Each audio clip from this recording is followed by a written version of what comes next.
১৯৬৭ সালে নোয়াখালীতে নির্মিত হয় জেলা কারাগার। কারাগারের ভেতরে বন্দী ও কারা সদস্যদের জন্য নির্মাণ করা হয়েছিল ১০টি ভবন। দীর্ঘদিন সংস্কার না হওয়ায় সবগুলো ভবনের দেয়ালে ফাটল ও ছাদের পলেস্তারা খসে পড়ছে। ভবনগুলো যে কোনো সময় ধসে পড়ার আশঙ্কা দেখা দিয়েছে। বন্দীদের থাকার একাধিক ভবন দেবে গেছে।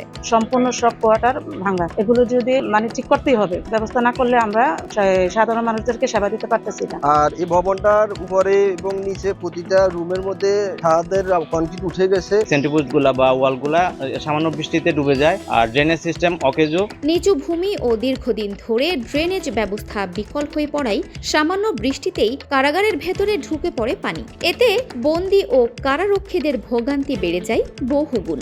সাম্প্রতিক ভূমিকম্পে ভবনগুলো বেশি ক্ষতিগ্রস্ত হয়। বজরা নামের ভবনটি মাটির নিচে দেবে যায় কয়েক ফুট। আতঙ্কে আছে কারাগারের ভেতর থাকা বন্দী কারারক্ষীরা। হাজতি এবং কয়েদি বন্দীরা এবং আমরা সার্বক্ষণ এখানে ডিউটি করি, সবাই আতঙ্কের মধ্যে আছে যে কখন যেন ভবনটা ভেঙে পড়ে।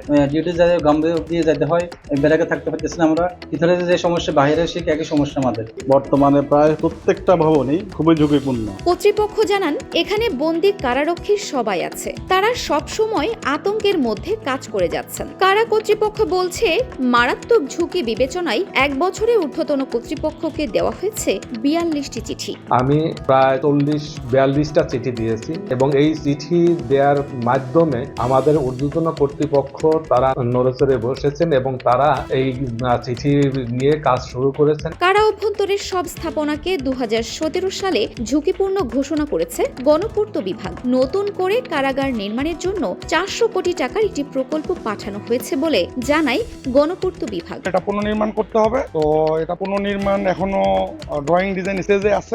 এটা হয়তো সামনে ঊর্ধ্বতন কর্তৃপক্ষ বলতে পারবে যে হলো এটা কবে নাগাদ পাস হবে, কবে নাগাদ শুরু হবে। 500 কয়েদি হাজতির ধারণ ক্ষমতার জেলা কারাগারটিতে নিয়মিত বন্দী থাকে প্রায় 1500। এছাড়াও কারা কর্মকর্তা কর্মচারী আছেন 202 জন।